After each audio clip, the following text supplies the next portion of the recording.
เราไปร้องเพลงแตงโมกันดีกว่าไปตัวแคว้นแดนอีสา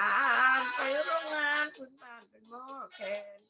หนุ่มหมอลำลำเต้ยลำคนแก่เป็นหม้อแคนช่วยเป่าแคนนำเจอนวลน้องงามกระไรยิ้มแล้วไม่เราใจหมอลำเจ้าของพันนวลวัจันทร์ยังทำเรือนคงงามดกจำหน้าแลโอ